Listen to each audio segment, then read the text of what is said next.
What's up, man? It's the one and only hip hop gamer. REDinFamy. Yo. That shit is always like you about to spit a verse. The only hip hop gamer. Yo, it's the one and only hip hop gamer. Hot 97 live. No, I didn't do that stuff just now. I said, yo, it's the one and only hip hop gamer. And then you gotta come in with the joint. I love you. Your whole everything. I love you. Hey, eyebrows, everything. You got something on your nose. All right. Yo, what's up? It's the one and only hip hop gamer. And your master geeker is REDinFamy. Game of the year, baby. We here. It's that time. You know what I'm talking about. We 2020, Game of the Year. We about to talk about it. Babe, how you feeling? Matter of fact, before I tell you before we get to that. So last night, I seen REDinFamy.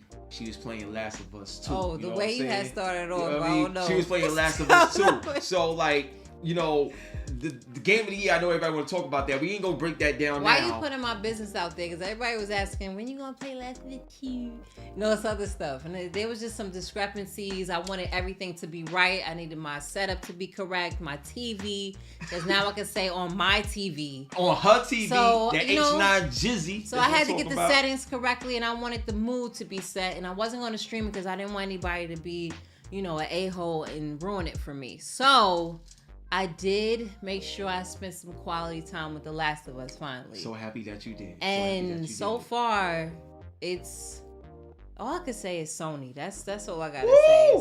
And speaking of Sony, 22 nominations and 3 exclusives in the Game of the Year. 3 console exclusives to be specific. Yeah. As far as Game of the Year. Yeah. So how do you feel about and that? Second is Nintendo. I just think that the momentum has really shown coming from the beginning of PS4 to the end, like to leave your generation, to leave the 8th generation with 2 bangers, which is The Last of Us 2 and Ghost of Tsushima. I really haven't seen that before. So, because they actually could have saved that for the PS5, to be honest. And the way they look, you would think they was PS5 titles, like the way they look. Especially, like, I'm just going to say from my experience, Ghost of Tsushima on the PS5, I really see the enhancement because... you know, I'm a gamer that I love to play with motion on my TV compared to others. And I would see screen tearing because of the frames being doubled. When I put it, that was on the PS4 version, PS4 Pro to be exact. When I put it on PS5, it was just so crisp and seamless that I didn't see so much artifacting and screen tear on the side of the panel. So. Yo. And that was on the H9G. So everybody that be like, yo, I'm not getting those Hisense budget TVs. They could go head to head, and in many ways is better than the big name brand. So it's all about the technology. This one for the price was really great. Until I want to make that leap and go for a 2.1, or if I want to go OLED in the future. But but right now we about to talk about the best game direction. So let us know what's on the lineup for the best game direction. All right, everybody. So best game direction, and what I love about this year is that they actually are explaining what each category actually is. Okay.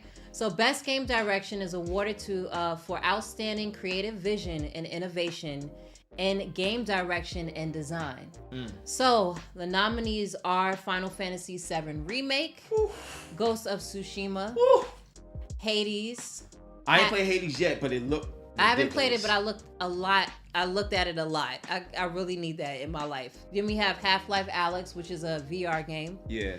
And then we have, of course, The Last of Us Part 2. So, Hip Hop, what did you choose for your best game direction? Now, it was tough. It was very, very tough because I feel like this whole year is going to be between Last of Us and Ghost. Like, that's the way I feel about it. Now, the reason why it's difficult. Yeah, it's very difficult. Very difficult. Because it's like depending on what you're into and what you was looking forward to as well. So to say that Ghost of Tsushima is a new IP, and then coming off from a title that already have a following, and then what you was looking forward to the second part. So that's what you're kind of going up against. It's tough. So it's no wrong answers here, in my opinion, when it comes with those two. We were battling last night. Yeah, we battling last night. Oh, we gonna battle today. We were battling I got the belt for a reason. We gonna battle today. We gonna talk about it when it comes to that game of the year. But in terms of best game direction, belts can be retired. I went with you might be retired today. Ooh. You.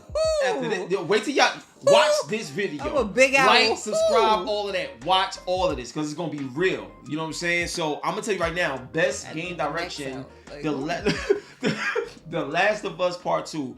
I gave it to Last of Us Part 2 in terms of best game direction, and no spoilers, But the reason why, and you will find out too. But the way this game brings you on many roller coasters, you know what I'm saying? And the way they tell the story, that's why I feel like the direction was so unexpected.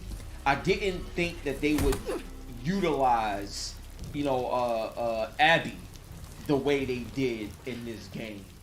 There's so much there that makes the game direction, it's like, yo, what? Oh, and I think the game direction with Last of Us 2 provides a sense of completion in a way that I don't think anyone saw coming. And you can only figure it out until after you play the game. And that's why I feel like that gets the game direction award, in my opinion.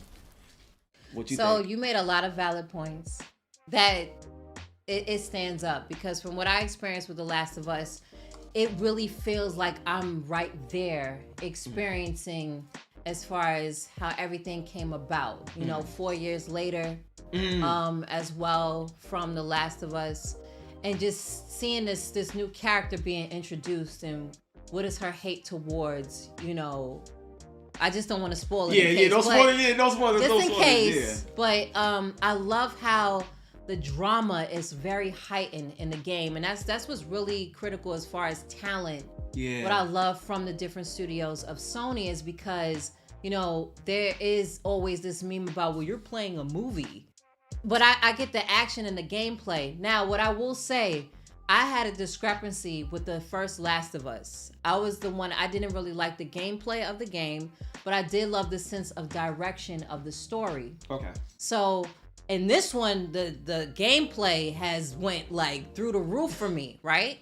And it does feel like very dramatic. It feels like everything is intense. I don't know what's about to happen, and when it does happen, it's very brutal. Like it takes like the Walking Dead series to like a heightened cinematic level that would be on a silver screen. Now that's the Last of Us, and this is what I want to say about Ghost of Tsushima, and why Ghost of Tsushima I would pick for this reason. So I love samurai stories. So Kurosawa, just seeing, the Seven Samurai, looking at movies like Yojimbo and things like that, to see that put into a video game and actually lived out, to me is phenomenal. And the reason why I'm saying this, because they are the people who created Ghost of Tsushima are not Japanese. So the vision that they did a lot of research. They did a lot of historical research. I didn't even know about the Mongols, and like they really I love deep into it. I love historical pieces. So in the game, as far as what they shown on a historical side, of course, the fictional side to it, but putting like the spirit of Akira Kurosawa in the actual like game, the way the direction is, and of course you could put that film on there. Yeah. But it actually felt like a Kurosawa film, playing the game in the direction, the voice acting, hearing the accents. Of course they're speaking in English. Yeah. But hearing that Japanese tone. And then the Mongols Did you play it? Did you test it out and playing the game in Japanese? I did play it in the Kurosawa. Listen, try it. Play it in Japanese, and also when you get to those fights where it's like doom. And it's like it feels like, that's what I'm saying. Like I look at those movies. So if y'all ever get a chance, look at the Criterion collection of those movies where they put like they remastered those old films. That was sexy the way you said that just now. The Criterion collection. Oh yeah, you gotta put an emphasis on that Criterion. You did that. I appreciate it. We might stop starting. So, but that's what I love. I love that direction of it. That means so much to me as a fan of the films. to see that actually implemented in a game, not just in the cutscenes, like even just playing throughout the game, the cascading of the light that's shining like through the canopies of bamboo in the forest. There's just a lot of detail in the game. It's even like his whole armor, the people that you meet. Now, even what I love about this game, the AI people you accompany, they of course have their own characteristics and their own acting. Can I jump in real quick? Go ahead. Like, I love that because a lot of times when you play games, and y'all know how it is, the side quests sometimes have nothing to do with anything. You just it's so doing detached. The whole world that you play in and the other characters that you meet alongside all ties into the world. But the acting, the direction of the acting as well too, is just like if you was in like a movie and you have to encounter these other people because you have this one goal to achieve. Yeah. And you're taking them along with you on this goal, and their people is suffering, you know, and because their people is suffering so much because of someone that's trying to oppress them, it hits home, you know, especially for our people. We could understand that. But like the way they brought it about as a story to play out is something that I'm like, wow, I really took heed to that. So that's why Ghost of Tsushima was my game of the year for best game direction.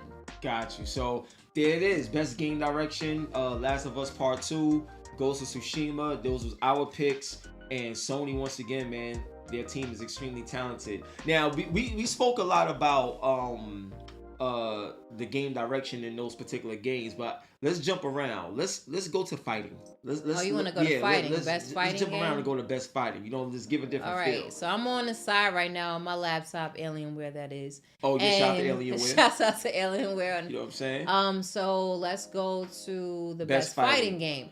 Yeah. So best fighting for the best game design primarily around head-to-head combat. Yeah. Okay.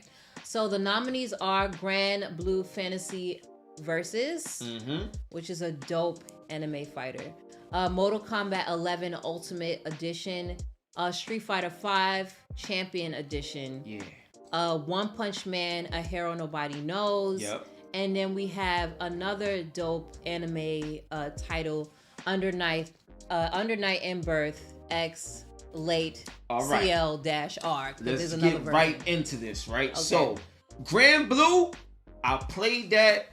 It's a dope fighting game. It's dope. It's not great, in my opinion. And the only reason why is because the controls, like the combat, feel slightly stiff. I'll give you an example of what I mean.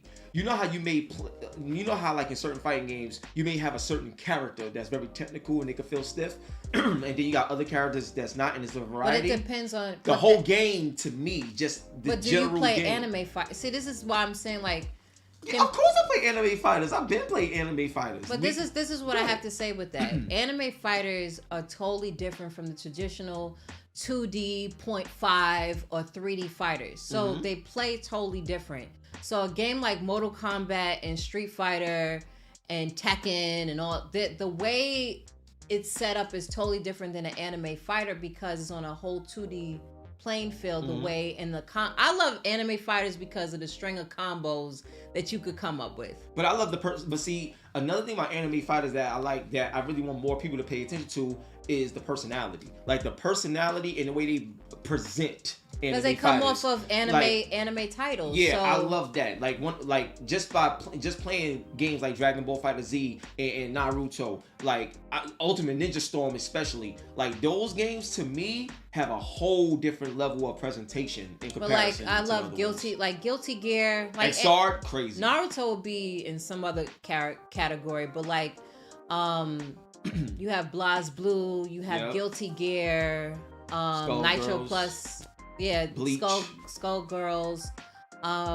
There's just so many other anime fighters, Chaos Code, and just like the Under Night game as well. So those games are to me, there's so many anime fighters that's popping up.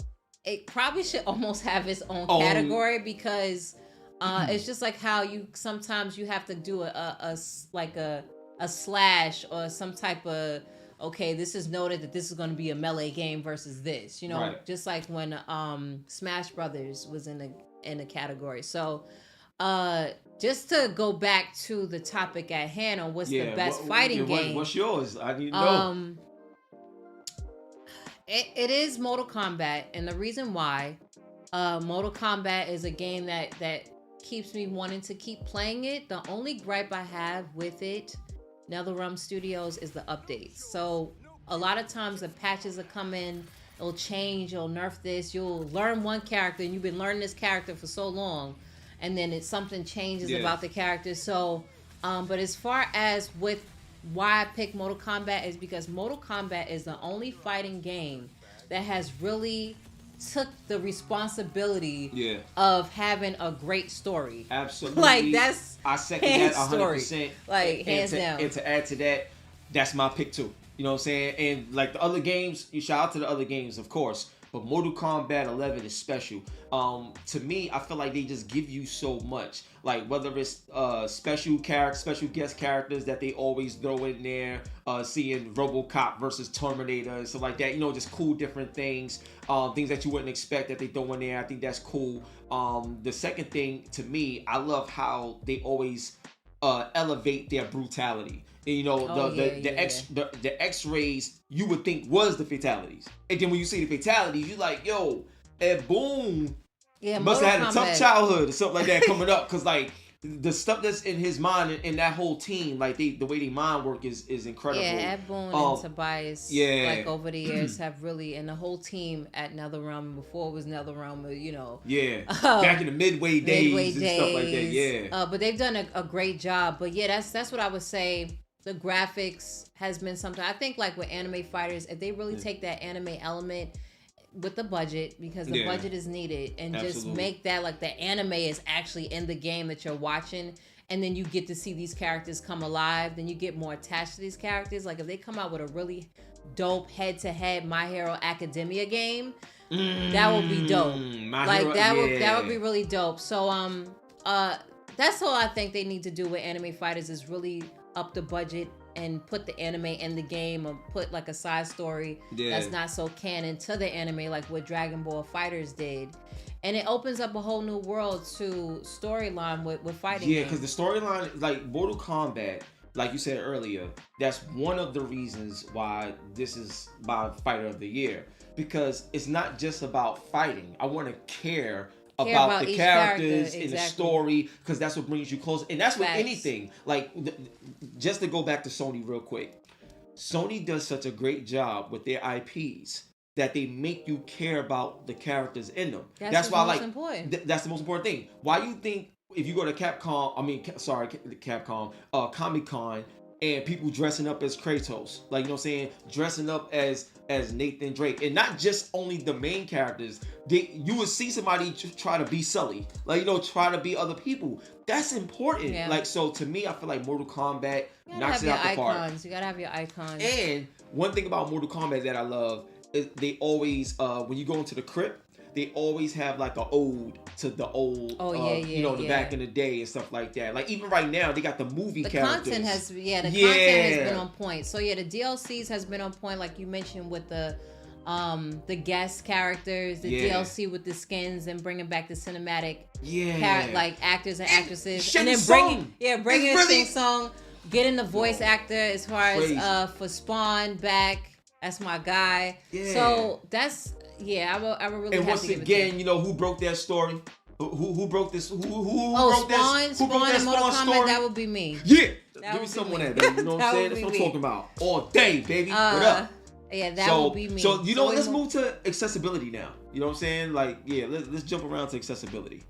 So accessibility is really important. I feel like since it's 2020, any and everybody, of course, should be able to play a game, no matter how limited their abilities are. So, and shout out to Able Gamers, my boy Steve. Shout out to my other dude Steve, Tyler. I appreciate y'all as always, and I really want to highlight this like on another level with accessibility, because we're starting to see more game developers prioritize it. It's still nowhere near where it needs to be, but you know, got to start from somewhere.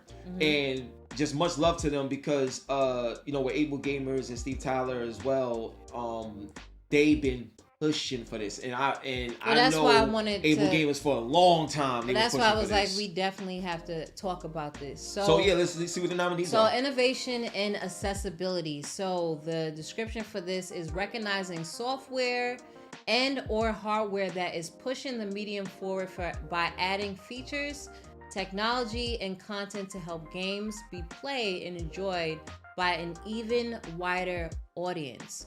So the nominees are Assassin's Creed Valhalla, Grounded, HyperDot, The Last of Us Part 2, and last but not least, Watch Dogs Legion. The Legion. So, let's go. Well, my pick was Last of Us Part 2.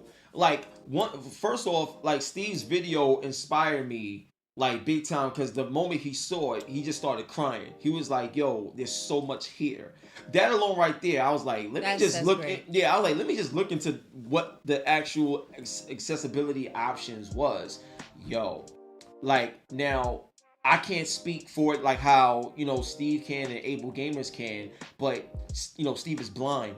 And the fact that they have accessibility options where somebody that's blind or legally blind can see the game in its entirety is incredible. Like, that alone right there just made me think like, yo, if this company can do this and more companies catch on, this is truly the way that we all can play together. Like, I love it. Think about it like this, right? Imagine playing online, and you can play online with people that also have those limited abilities too, because the game is designed that way where people could play the way they want to play. That is fire. Because think about it, we wasn't able to say that before. I can't sit up there and say, oh, I played online with Steve Tyler and Steve from Able Gamers. I can't do that. Yeah, I just think That's that crazy. You know, even like children who's had some misfortunate events, good point. That, you know, wasn't born and whatever, you know, whatever has happened to them, and they enjoy something from before, or even adults, they enjoy something from before, but something unfortunate has happened. It's not that it's so much unfortunate, it's just a change, and it shouldn't be a change in their life entirely. It's something that they're passionate about as far as gaming. So when game developers make sure that that's important, that any and everybody's able to play the game, that is crucial. You know, we just now, like, I mean, in the past, the only thing you had was like if you were colorblind, you know. So now, you know, for someone that has limited hearing or vision or may have limited abilities with their extremities, like, there should always be something. Always. So I really want to give a shout out also in this category, HyperDot, which is made by a Black developer. So talking about inclusivity, also to have a Black developer have a game to be nominated for a Game of the Year is very, very important. So shouts out to Charles McGregor with his game HyperDot, which he also is a nominee in this for as far as accessibility. So a huge shout out to him, because you normally don't see that as far as a Black developer getting a game, especially an independent game, going up against these AAA titles to be nominated. So definitely shouts out to him with his game. This game is kind of difficult. I don't know if you got a chance to play HyperDot. I was screaming. It's fun. But he was my choice because of all the different colors that's in the game and how you're able to actually play it. It is a game that anyone can actually play. No matter what their abilities are, and no matter, of course, their vision too. So there's a lot of options that he made sure was in the game. Amazing. To make sure that anyone can play the game, especially for it to be an independent game, to make sure that was crucial in the game. So that was my pick. And just before we move on to our next category, I encourage everybody, like game developers, marketers, PR people, VC, venture capitalists, like everybody champion this, please. Like, seriously, because with the gaming and guidance program that I'm doing, shout out to my boy DJ Sparks, you know what I'm saying? Shout out to B, Melissa, T, the whole family over there. When we went to Matthew's house and gave him the Xbox adaptive controller, and put everything together. Like he was on a I forgot what they call it, but it was like a ventilator or something like that, so he could be able to speak. And he was like, this is amazing, not just for him, but for people like him. And his father, Kenny, shout out to Kenny, he said that this is like the first time his son smiled in like 2 years, that somebody would care enough to try to bring him something so he could be able to get back to gaming again. And I still got other stuff to bring to him and his family. So I know firsthand, like we know firsthand the impact it can have. So I'm just saying, like, encouraging y'all, make that a priority. At least think about it. Yes.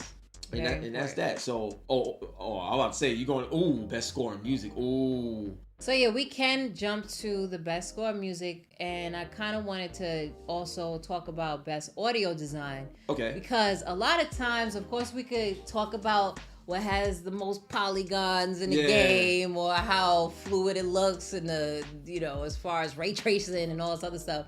Well, audio plays a very great point in games, even music too, to get you into, just like how you was playing God of War and you heard those chants and or playing a game like Hellblade, how you heard the voices in her head and it made you feel like you was bugging out. So and even music, like one of my favorite soundtracks, I would say, is Streets of Rage 2. Come on, baby. You already know what it is. So let's jump to this. So best score and music. So category states for outstanding music inclusive of score, original song, and or licensed soundtrack. So the nominees are Doom Eternal. Woo, the Doom was fire. Go ahead. Composed by Mick Gordon.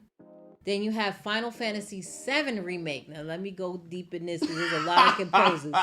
And I might mess up some names here and there, so forgive me. And I love Final Fantasy. Composed by Nobu. We gonna say Nobu. Shout out to Nobu in the building, no doubt. Masashi Umazu.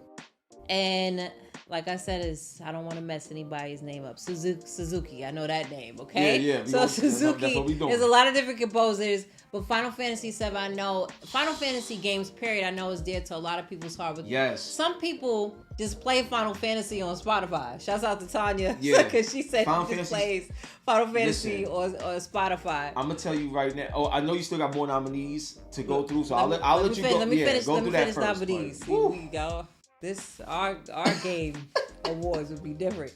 Hades, composed by Darken Korb, if I'm saying that name correct. Ori and the Will of the Wisp, composed by Gareth Coker. And The Last of Us Part 2, composed by Gustavo Santaolalla. Additional music by Matt Quayle, if I'm saying that correctly. But yeah, like what would you say? Now this is tough, man. Best score in music. This is tough. Very tough. Now Doom Eternal is fire. I watched you play. I didn't get a chance to play that. The best score in music. This is really tough. But the reason why in this category I'll give it to Final Fantasy VII Remake. I'm gonna tell you why. So, no spoilers, but I played this game back in 1997. You know what I'm saying? So, playing a remake, they took that music and made it modern, but they still kept what made it special. Oh, that's they important. did it in such a great way. That's important. So, because you gotta remember, back in the day, playing Final Fantasy VII, you didn't hear no voices. You know what I'm saying? You just had to read the text. So the audio was very important. So the audio played a bigger role even back then. So now when you hear the voices and you hear the emotion and you hear the pain and you hear all these other things with the music, it hits home harder. Okay. And to me, I gotta give it to Final Fantasy VII Remake, because there's parts in that game that when you hear certain songs and then you see what happened and you feel the way they felt, it is the perfect marriage. You know what? Alright, so I'm gonna hook y'all up. So there's this movie called Brown Sugar, right? So Brown Sugar, with Tay Diggs and Sanaa Lathan, he said to her in the movie that she was the perfect verse over a tight beat. And the way I feel about Final Fantasy VII Remake, and sitting here next to you, you know what I'm saying, stuff like that, you know what I'm saying. Okay. It's like I feel like Final Fantasy VII and the way they scored it was a perfect verse over a type B. Facts. Well, that solidified it right there. The only games that I would say that I got a chance to hear, Ori Will and the Wisp, I would say has a really cool soundtrack. I didn't get a chance to play Hades, so I'm not sure. I did hear Doom. Doom has like that death metal music a lot of times. Yo, if you never paid attention to like any type of like hard metal like rock music, if you wasn't into that, because like I like all of that, you know what I'm saying, like Aerosmith. If it's dope, to this then day. Music is music. If it's dope, it's dope. But when you playing Doom, listen, I gotta put that was gonna be my choice was Doom. Oh, for real? Okay, and I can see why. So Doom is one of those games where you don't care. Like you just want to shoot, and you need the right music for that running gun action. Because if it wasn't that, DMX probably should be in a Doom. DMX should be in Doom. DMX should be in a Doom. DMX should Onyx be in Doom. Or something. DMX, Onyx, let's keep it real. Cypress Hill, I will put all of them in Doom as well. If you want a hip hop type, like I need to. I'm gonna tell you the perfect song for Doom. If you a hip hop head, the perfect song for Doom is "Stop Being Greedy." DMX. Oh, yeah. It's very dark. It's very dark. You've been eating long enough now. Stop being greedy. Bam! Like what? Yo, you know what? I'm done. Go drop the I'm belt. done. I'm done. I don't even know what else to say. But yeah, Final Fantasy VII for me. But Doom for you. Doom for me. And that's perfect. All right, so going more into audio, the best audio design. Okay, so recognizing the best in-game audio and sound design. I know who I picked. Who did you pick? See, all right. I forgot the nominees. So we have Doom Eternal. We have Half-Life Alyx. We have Ghost of Tsushima. I said Tsushima. Ghost of Tsushima. Ghost of Tsushima. Resident Evil 3. And then, of course, The Last of Us Part 2. Okay, so, and this was best audio design, best right? audio design. Okay. I know who I picked. All right. This is another one that was tough because Ghost of Tsushima and Last of Us has some, like, hearing the weapons and then the wind blowing, the hearing actually bamboo hit against each other. Like, there's a lot of detail in the design. Yeah, and Resident Evil, I'm scared of the scary games, you know what I'm saying? So like that joint always get me shook. And in Doom, hearing all the demons that you're fighting, and the explosions. I didn't play Half-Life Alyx, so I'm not too sure about that. Right. But I'm pretty sure it's warranted to be a nominee. Right. I got a chance to see you play Resident Evil 3. Yeah. Of course, similar audio, but my pick was The Last of Us Part 2. Yeah, and you know what? We share the same pick. Last of Us 2.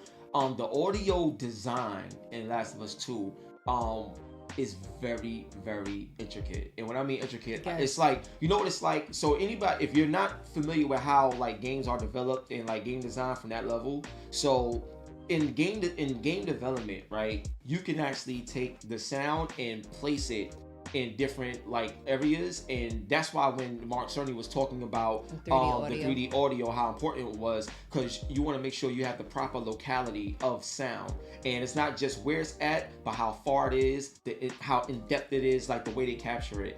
And this was before toting about 3D audio. Yeah, this was before that. So for them to exactly. So to me, Naughty Dog, just their skill set in game development. What they did with this game, and I'm talking about everything in unison, from when you step on snow to the sound of the zombies and where they're coming from to the clickers, to the zombies, to the actual living humans. Yeah. The gun. The music, like the way it. The music. Playing the guitar. Like, it was just so many different things that I was taking notice to the design. Yeah. And I was like, wow. Now, I was playing with my headphones and I was playing on the TV too. But I just seen the level of detail with the audio. And to do that as a game developer should, of course, be awarded. So, and another thing that adds to that, why I give it to them as well, is the main characters, right? Even their breathing. Like, you know what I'm saying? Like they can just go do something. Put like this. When I was watching REDinFamy play, it's like that. She said SHIT, right? And then as soon as she said it, the character said it in the game. That lets you know the feeling, the connection. Because that's how I felt when I was running away from these freaking people, so, zombies. So yeah, it's that crazy. So I think when it comes to the audio, yeah.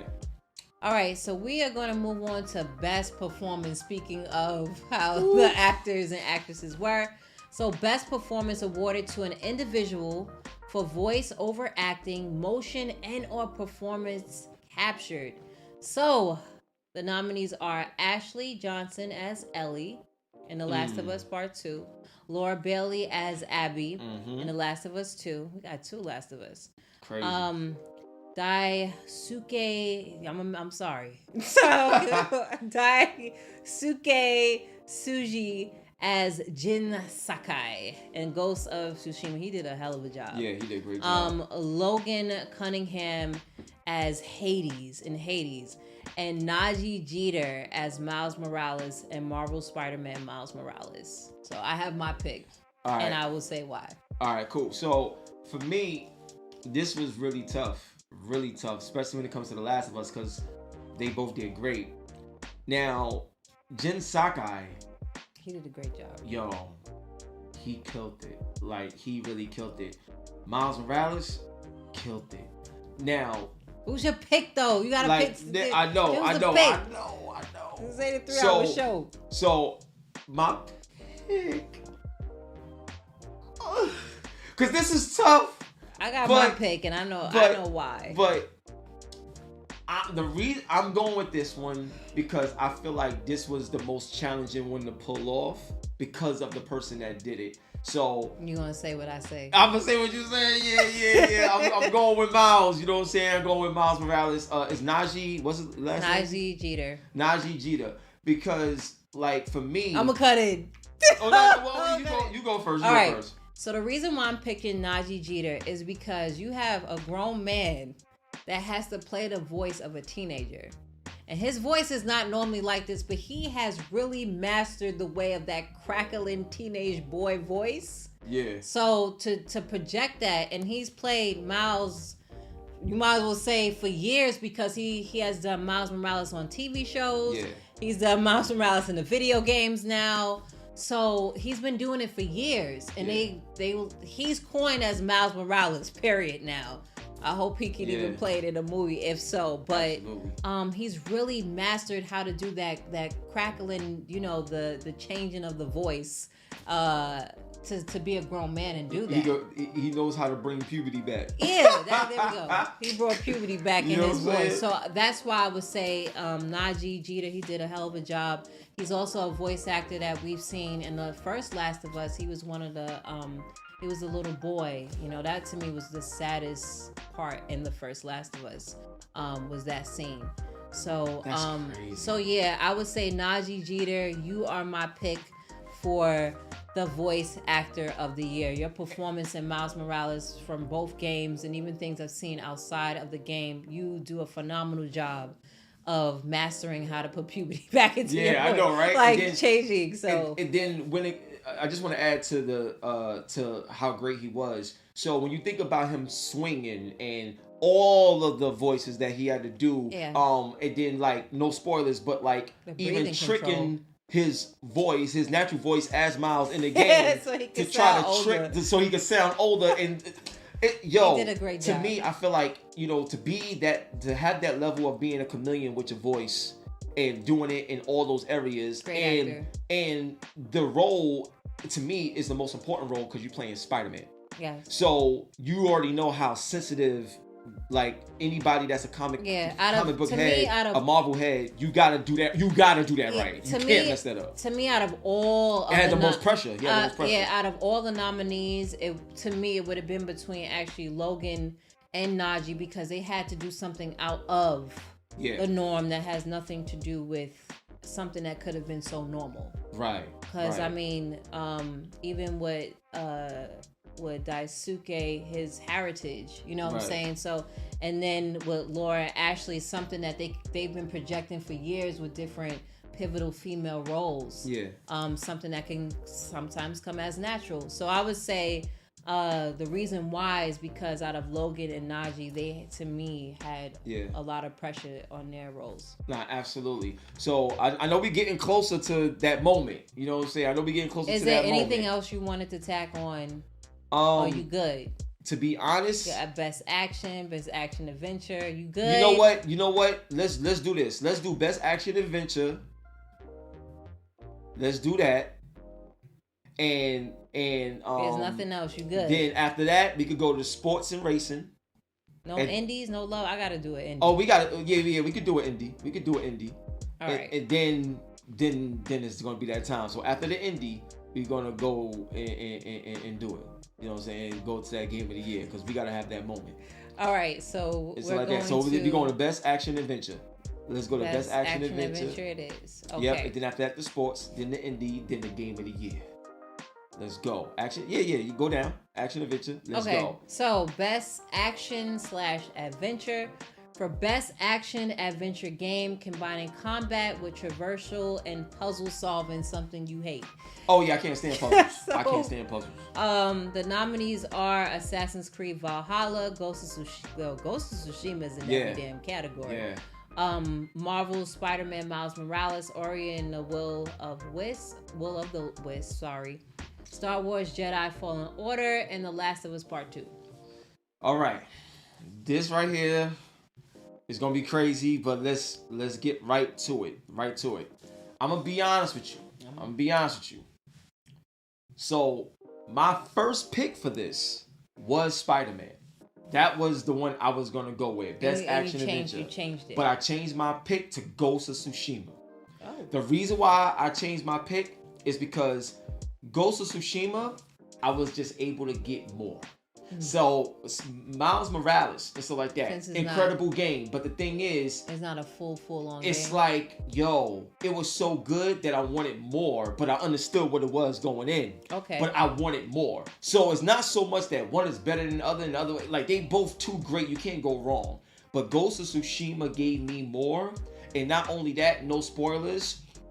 The culture of Tsushima and what Jin Sakai did and the way it unfolds, that right there is, I think, one of the most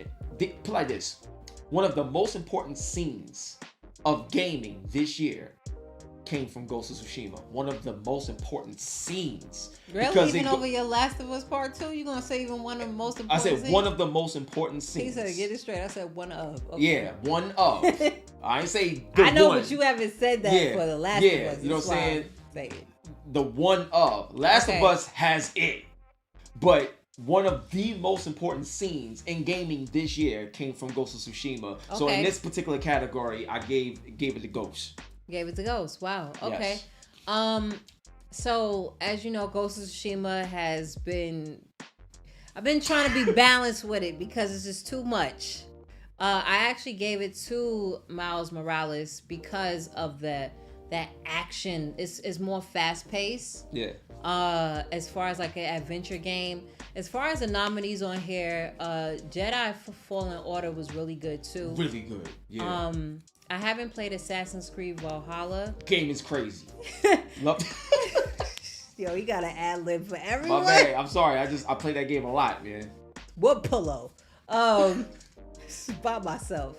And then Ori and Will of the Wisp is a really cool game too. But as far as like an action adventure game, I don't know if I would put that in the category. So yeah, I gave it to Miles Morales because it gives me that fast pace. It makes me feel like I am a superhero, continuing the momentum from Spider-Man off of the last generation. And the way Miles, like the way you play as, it feels like Miles Morales. Yeah. Like he swings totally different than Peter Parker. So like that's what gave it to me. I understood all the points you made on Ghost and I understand your points too. And so yeah, for me it was Miles Morales. Yeah, I respect it. So we go into the indie. No, we gotta go to sports and racing, and then the indie, and then the game of the year. Sports and racing is. I love my sports games, but I'm just saying. All right, so best sports and racing for the best traditional and non-traditional sports and racing game. You have Dirt 5. Fire. fire. If you love Drive Club and MotorStorm, you gonna love Dirt 5. You're not gonna Sorry, let me finish. my bad. Go ahead. I just had to throw that in there. Dirt 5 from Codemasters, which is from the Cheshire. What is it? The Cheshire. That's a tongue twister for me. Division. Then you have F120 from Codemasters, the Birmingham division. They got a lot of different ones in the UK. Then you have FIFA 21, EA Vancouver, NBA 2K21, Visual Concepts, and Tony Hawk's Pro Skater 1 and 2 from Vicarious Visions. NBA 2K21 it is! Next generation. The next generation game is unbelievable. The next gen one. The next gen. Yeah. They need to put next gen. Yeah. The next gen one. Just keeping it 100. I'm gonna tell you right now, right off the bat, the graphics, the physics, the feel.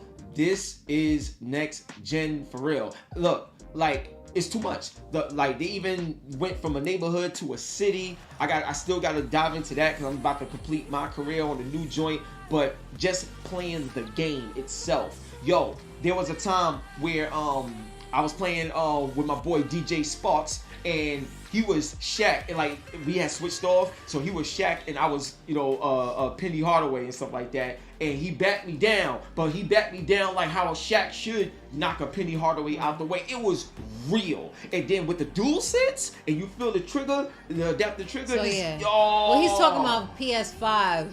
Yeah, the PS5 one. Yeah, because, but it's unbelievable. That's not how it feels on the Xbox. Series X. It's not the same. It's not the same. No shade. It's just that's just not keep there. It real. But you didn't want to put, because you said so much about Dirt 5. Dirt 5 is amazing, but no. Like 2K. As a game you always go to for sports. Now, what about the remake of Tony Hawk? Tony Hawk is classic. You know what I'm saying? But you gotta remember, it's one of those.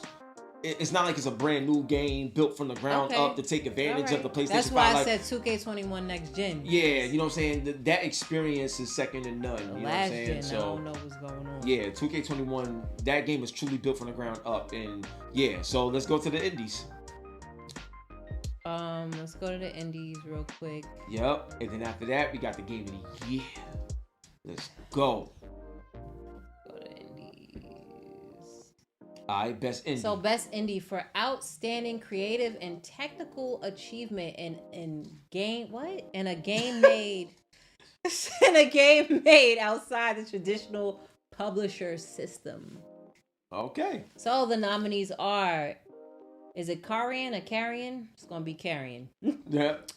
Made by Phobia Game Studio. Publisher is Devolver. Shouts out to Devolver crew. They make some dope indie games. Fall Guys Ultimate Knockout from Mediatonic, also published by Devolver. Then you have Hades by The Supergiant Games. They're a phenomenal indie studio. You have Spelunky 2 by Mossmouth. And then you have Spiritfarer, if I'm saying that correctly, by Thunder Lotus Games. So who did you pick for best indie game? So to me, okay. This was a tough one because between Fall Guys and Hades, because I played Fall Guys, I didn't play Hades, but from what I saw of all the titles, I know about Spelunky, that's dope too. But from what I saw in all the titles, Carrion was pretty dope, like a horror type. But as for me, it was a toss up between Hades and Fall Guys. Now Hades looked crazy. I like the top down, I like the style, I like all of that. But the fun in Fall Guys. The fun and the horror. Yeah, the fun in Fall Guys is next level. The amount of content that has, and more will be created with Fall Guys is literally second to none. Shout out to Big Cheese, because he makes me laugh like crazy. That's my guy when I watch him play Fall Guys. But to me, the reason why I give it to Fall Guys overall, it has this joy that you can't put a price tag on. Yeah, so it has this next level. Ever since so I got a chance to actually speak to developers at the last big event, PAX East. And I was just so intrigued by the game. I was so, shouts out to Tinsley PR they was like, yo, you gotta go see this game. It's called Fall Guys. And I was like, what? Like, what do you mean? I'm gonna be falling? And they really took time to explain the game. I got to see kids have fun with the game. Yeah. And then I got to see adults have fun with the game. And people like were there every single day at the booth. And to see how it came alive and became this big phenomenon was crazy as a new title. And then to have that opportunity to be a PlayStation Plus title. Yeah. So a whole bunch of people got a chance to play, and it just became this 1 million+ players on a game, like a new game like that. Crazy. So I can't wait to see what they do next. It's really fun. It's a really simple. It's gonna make you rage and smile at the same time. But Fall Guys is that game, and I think it should be given a lot of awards. Yeah, I'm with you. They did a great job. 100%. That joint's fire. So now we get it's into time. Now it's time. Now it's time. You gotta hit the thighs. Now it's You time. gotta hit the thighs. So get. Oh, sorry. Go ahead. You said hit Game the thighs. But go ahead. Game of the year. Game of the year. For Sorry. 2020.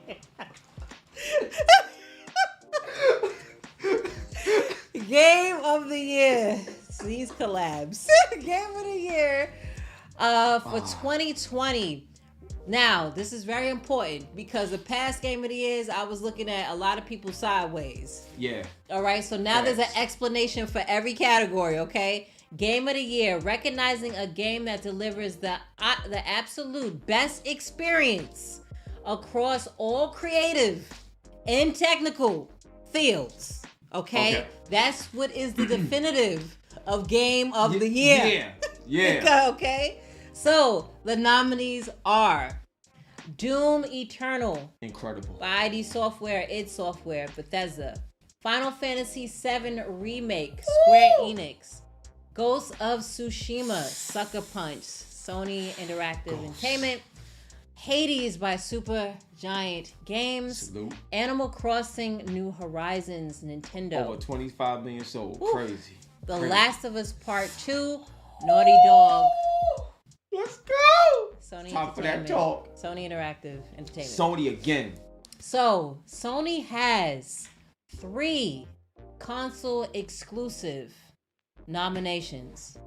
3 console nominations. I don't even. Honestly, because y'all know I love my, cheat codes, right? So And Sony Nintendo has 2 console nominations on here, which is Hades and Animal Crossing. Yeah, Sony is a cheat code themselves, man. So Sony has 3 and Nintendo has 2. Sony is a cheat code to me, man. Sony is LeBron James and AD all rolled into one. Like right now, I'm telling you, it's not fair. So let's talk about these nominations as far as Doom Eternal. Okay. Having they have a lot of nominations this year. Yeah.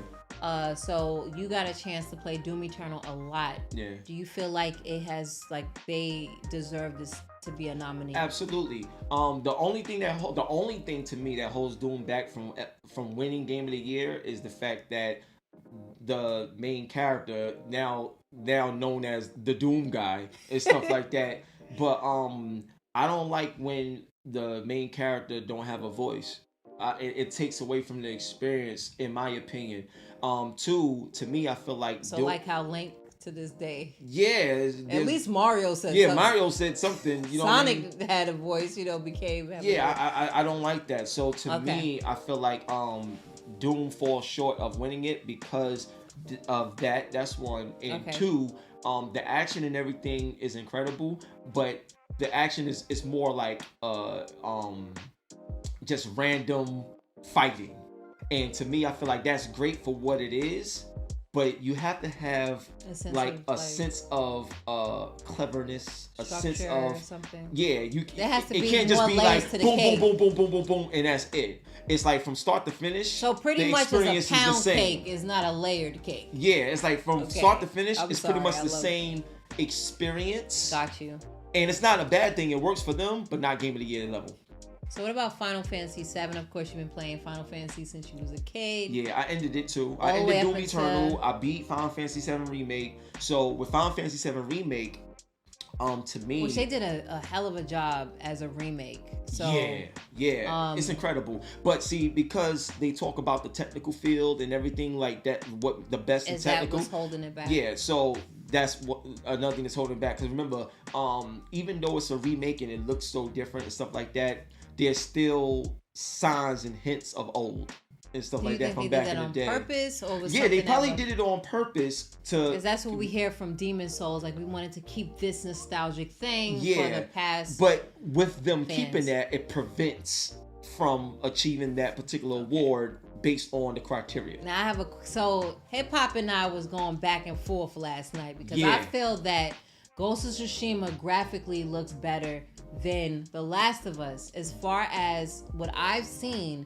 With the player models look photorealistic, and I know The Last of Us do have this this certain art style to the realism of The Last of Us. So that's why I gave the edge to Ghost of Tsushima, because it's just so crisp compared to The Last of Us. I do of course see realism, but there's always this little artistic film over the characters, and but the environment looks different from the characters. The environment looks better than the characters. So that's what I was saying.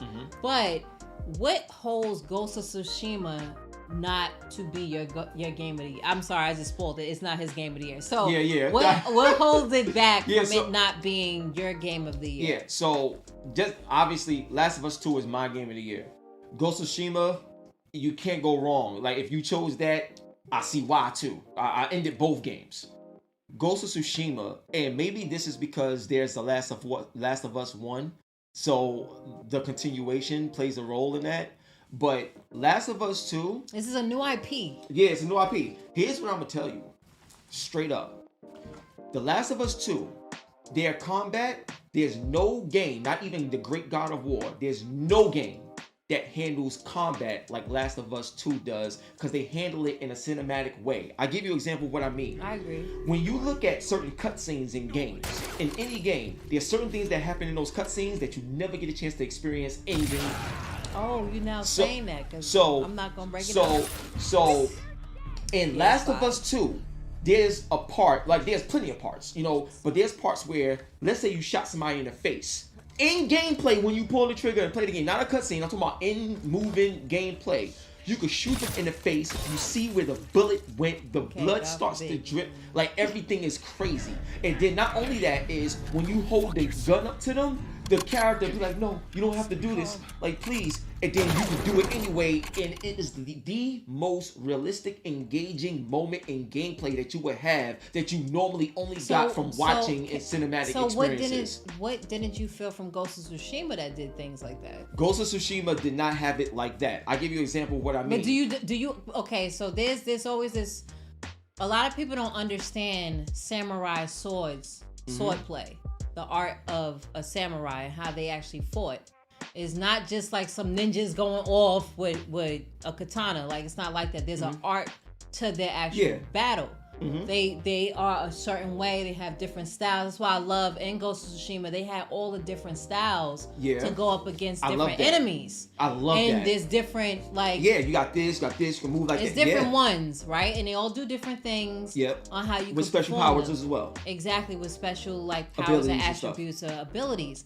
Now, when you hear the clang, or even, for example, when you want to go up against, you want to do, like, a standoff. You get that samurai standoff in the game with a and it's like, and you pause. You know what I'm saying? You pause with it. Yeah. And then whoever falls, that was the curtains for them. And to me, I feel like I had loved that. I love that, and I love the sound. I love the movement. I love how you gotta pay attention to that foot. Because you can hear the slicing. Yeah. Of the enemies. So now the difference between Ghost and Last of Us when it comes to something like that, when you do those things, the actual impact that should happen, they don't have in the game. So you're talking about with Ghost of Tsushima? With Ghost of Tsushima, because that's not present. That's not present in the game. It's like playing The Last of Us. When I hit someone with a pipe, it felt like I hit them with a pipe, and it sounded like I hit them with a pipe. It sounded like it. It felt like it in the results. Even compared to the crowbar, because it's in one scene with Abby. Yeah. I'm sorry. So like one scene where... It's the way you did it. Cause you wait, hold on. She was like this. This was. I'm sorry. Like, you know what I'm saying? It's like, that was perfect. Go ahead. You know, one of the scenes with Abby, I'm not going to say so much, but what there was a chance where you could pick up a pipe from a crowbar, and they felt different. And I'm not talking, of course, there's no DualSense controls as far as it being with the game yet, but it felt two different things, you know, as with that. So I will, and the as far as what you're picking out from, like the detail and the results, I do get that. Yeah, because like I give you an example. You shoot somebody in the face, but that's not the only thing you're saying. That's not the only thing. It's more. There's more. Because according to the description, the best experience across all creatives and all technical fields. So now here's the next thing I'm gonna say. So when it comes to the gameplay portion and the combat portion, Last of Us is the only game that I've seen go the distance over any other game I've ever played. Like period. From like, for example, let's say you need a weapon. She can grab you see how you have the wall, she took it off the wall and then started using it. Yeah. Like what? All the games do that. And then the way the level is designed, you can run and go under a car, slide through here, go to the side, go over. Like there's so many other. You ever play games where you look at it and you wish you could do something and you can't do it because it's not in the game? Because Ghost of Tsushima only does that one time when you actually go underneath the huts. Yeah, but that's a static thing across the game. Yeah, it goes into a first person view, but I never seen that before because it's a third person view game. Yeah. So when you go into underneath the hut, it goes into a good first person view. Yeah. So that would be dope if they even added a first person view in the game because it looks. Yeah. It looked like it was supposed to be in the game. Absolutely. Like, it didn't look like it was so much tacked on. Absolutely. Is my point. So to me, like at the highest level, and then when I told you before about when you pull the gun up and the way they react to it, it gives you this sense of control, this sense of satisfaction, this sense of completion that this is real and you're in it. No other game do that. And then from the graphical standpoint, I know we are different. Like both games look amazing. Like I said, you can't go wrong. But to me, I just feel that Ghost of Tsushima has more of a polished, photorealistic look. And to me, I feel like Last of Us 2 looks more like a real person. There's more facial animation. There's more, like even in the bone structure, there's more bone structure detail in Last of Us 2. There's and then there's more LODs. Like the level of detail in The Last of Us 2, from when you're walking down, controlling the character, from the damage that happens, because there's different layers in the LODs that makes the game but the game. I only see that in the cutscenes. I don't really see that in the in-game play. I only see that in the cutscenes. I personally do not see that on the character models in-game when I'm playing, and I did it on purpose. I took pictures of Ellie and everything. Compared to when I'm looking at the different characters in Ghost of Tsushima, that's because they use actual, like, the actors too. Their faces, like it looked exactly like them, and their facial movements or however the mocap design was, compared to, for example, Abby and Ellie do not look like real people compared to some of the other people that was modeled. Like there was one scene where Abby and the guy she was talking about, forgot his name, and he got pregnant or whatever. And he looked realer than, she didn't look like a real person. She looked like somebody that was created, like just made up. She didn't look like a real person to me.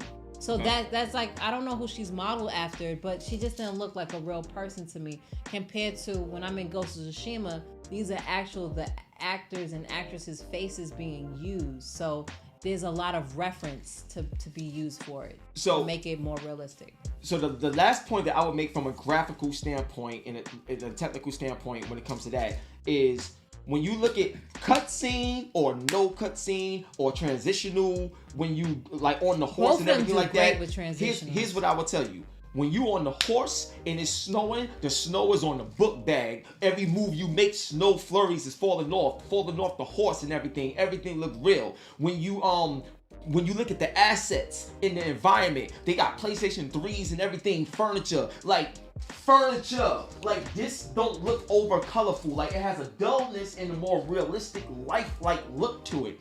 That's what Last of Us looks like. Like, yo, it's crazy. each hair strand. When you look at Abby's hair. So the hair strands in Ghost of Tsushima was not realistic, right? No, not even like the straw, for example, like the straw hats. Yeah, it looks like a great game. It looks like a great game, but it doesn't look like. So even like the real hair with fuzz. Even like with the straw. I mean, but you know what I mean? Like, look, there's fuzz right here. Like the little strands. That's Last of Us right there. That's not Ghost of Tsushima. But even like the straw hat scene. The level of detail each one of the straw hat Ronin, because they're not samurai because they don't have a lord. But like, so each one of the Ronin of the straw hats, did you see the detail of each straw hat in the game? Of course I ended it, baby. I've seen every. But you didn't play it on. Wait a minute. I go crazy on graphics. Okay, don't say what you was about to say. Yeah, but on my TV, you already know it's next level. But listen, I played it on the PlayStation 4 Pro. And I got to play it on the PS5. I'm continuing it on the PS5. Yeah. I seen a huge difference of detail. Yeah, I've watched you, baby. But you not paying attention to the straw hat. That's what, even when I went against the main straw hat dude. Did you see that? Did you see when it was in the water? I saw the fight because you kept dying and you was getting tight. First of all, I'm gonna need you. First of all, you keep dying in Demon Souls. And I kept dying because I don't have it on easy. Oh, yeah, well, you need to put it on easy, then you won't die as much. I don't put my games on easy if not need to be. Okay, so cool. That's why, and I won, didn't I? Yeah, eventually. Yeah, that's good. But you struggling to be on easy eventually. I wasn't struggling anything. I went through that game. Yeah, because it's on easy. You put it on super easy. You I did put it on whatever, easy and he put it on super well, easy. whatever it is. But anyway, I played it on the normal way the developer wanted me to play it on. So we spoke about the graphics. Now we have our stance on graphics. We would like to hear y'all in the comment section. What's your thoughts on the graphics between Last of Us 2 versus Ghost of Tsushima? We spoke about the gameplay, and the final reason though why I would give Game of the Year to Last of Us 2 overall. No spoilers, but they did things in every area of a game at the highest level to me that I never seen before, like in a game period. I'm talking about certain chase scenes, the way they do certain combat, the commentary, when not just in cutscene. I'm talking about when you actually play the game, the commentary from everybody involved, then the combination of the clickers and the walkers, the contrast between Ellie and Abby throughout the entire game. That's why I can't wait for you to play it. Playing it. And he's doing a lot of. Yeah, I'm trying to. I'm gonna get I'm you trying back. to. And then finally, when y'all get to the end of this game, once again, it's the perfect verse over a tight beat. Because the realization of everything and how they bring it together at the very end of the game made me say, wow, I had no clue that they was going this route. You know how you say, like, you could see something and you already know what it's going to be? Because you spoke about that in Last of Us 1. You said it was very cliche. I don't think you're going to have that issue in my opinion. I mean, I said that already. I said that, me playing The Last of Us Part 2, the gameplay, like I said, that the story direction, it was cliche on how it was, but the way they went, the objective was cliche. And I figured that out off of a trailer before the game came out. But as far as how it was narrated, they did a great job. Now in this one, the way they're narrating this one is off the hook because it's tying in two different sections or whatever. But for how I feel about Ghost of Tsushima, the way that it was executed could have been done really wrong to say that it's from a Western game developer compared to an Eastern game developer and something that's so historic. And they did a great job with it. As far as how the different characters, I love how when you're trying to recruit everyone, which can be cliche, we've seen this in a lot of different RPGs and things like that. But in Ghost of Tsushima, a lot of times you just want to just go through the land. That's how beautiful the game is that there's been so many photo opportunities that I've seen in that game and have seen from fans just posting the photo mode. Of course, we've seen Uncharted is the one who sparked photo mode, phenomenon, but a lot of people post so many different photos from Ghost of Tsushima to craft it in their very own, because that game is just very beautiful like that. And so on a graphical standpoint, I feel like it has an edge over The Last of Us. I know the detail that he's saying, but the crisp on-site photorealism of Ghost of Tsushima, I feel, is A1. The voice acting in Ghost of Tsushima is very believable. Like it doesn't feel flawed or made up. And of course, I didn't put it in Japanese. Oh, baby, but wait till you do that. To have it in English with an accent, and the accent doesn't feel like I'm making up the accent. It feels genuine. It means a lot. Like, especially for a fan that loves Japanese movies or Japanese actors or American Japanese actors and actresses. I love the voice acting and the actors and actresses that are in this game. They made it very believable. That was one of the things, for example, like Sleeping Dogs. I remember when Sleeping Dogs was first out, they had these white actors and we all was like, what? Yeah, dude, we're gonna come out and I was like, that don't sound like a triad. Yeah, like what are we doing? And people complain, not people from that heritage. Everyone complained like this doesn't sound nor look right. Can you make it authentic? Yeah. And they went to go and hire Chinese actors and actresses, and it made it authentic. And I'm glad that they did that, and I'm glad they did it with this project as well, especially since it's a Western company making a historical Eastern type of game. So I just love how authentic the game is and how it felt in the direction of the story too. So that's why it's my game of the year by far. But I do see why The Last of Us is very hard between the two. Yeah, but I do see why The Last of Us, because it brings so much and it kind of ties a lot of loose ends from the first one. So yeah, I see why. Yeah, so that's it. So what y'all think of, Game of the Year? What do y'all feel is y'all Game of the Year? We gotta give a shout out to Animal Crossing, because Animal Crossing did their thing. Over 25 million sold. It came out in the right time. It was like the #1 game when we all went into quarantine. People who weren't even Animal Crossing fans or even play Animal Crossing became Animal Crossing fans. People developed shows, talk shows on there. Like sitcoms on there, like they've done so much.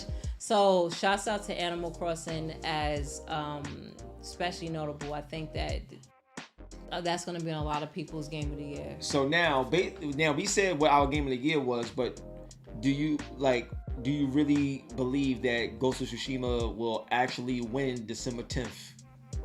You think it's going to get it? Because currently right now, if I'm not mistaken, Last of Us 2 is ahead. Well, it's just like how this country's ran. You have the popular vote, and then you have the electoral vote. So the popular vote right now is that The Last of Us is in the lead, but you do have the board of who actually votes for Game of the Year, and I guess they put all that in consideration. Yeah. But the reason why, so The Last of Us, a lot of people was complaining about The Last of Us or whatever controversies. Yeah. I personally don't know them because I wanted to not be in the know of the game. So that can hit them a bit. Yeah. And then Ghost of Tsushima can be on top a bit because of that. So I get that too. And Ghost of Tsushima was a game that I was surprised that a lot of people actually went to go pick up and play, because according to certain people in their playstyle, I was like, oh, you playing Ghost of Tsushima? Like, compared to The Last of Us as being that parading type of title. So I don't know. I think it's going to be very close between, I think it's going to be very close. Ghost of Tsushima and The Last of Us. Like I said, it was Sony's last two heavy hitters of the 8th generation closing out. And they actually could have saved that for PlayStation 5, and they didn't, which makes it very scary on what's going to happen this generation with PlayStation 5. So I don't even want to think about Ghost of Tsushima 2. Built from the ground up. We're not having that conversation. That's it. I'm scared. I don't don't even want to do that. Like, it's too much for them right now. You know what I'm saying? It's too much for them. Rift apart. GT7 dropping. It's too much stuff. So, but yo, on that note, Forbidden West. Oh, that's another one. Gotta stop it. You know what I'm saying? So, but that just was known, huh? December 10th, the Game Awards. December 10th, the Game Awards. Going down. Can't wait. Make sure y'all check it out. Tune in. And everybody, just for the salty ones, because you got people in the gaming community, they get so salty when their game doesn't win Game of the Year. This is not the only Game Awards. There's BAFTA, there's DICE, there's so many other Game Awards out there that people just ring up as far as with announcements and awards. So if your game doesn't win Game of the Year, just make sure you look at the other Game Awards. They're very notable as well too, and to pay attention and support. And go vote. Make your voice heard, you know what I'm saying, with the Game Awards. Oh, so yeah, your we're game in the can third win. round now. Yeah, so make sure you make your voice heard. On that note, one love and God bless. It's the one and only Hip Hop Gamer Hot 97 Logitech G. This is why I couldn't say REDinFamy, because he just had to say sponsors. You know, after he said, Hot 90, you didn't have to say Hot 97 yet. Okay. Just say HipHopGamer. Okay. And I could say REDinFamy. I wasn't even gonna say Master Geektrix. I was just gonna say REDinFamy, but you just had to pull out. I wasn't gonna say REDinFamy, Alienware, Geek Game Type. I wasn't gonna do all of that. But you just did. And that's how we gonna end it right there. One love and God bless, and we out of here, baby. Peace.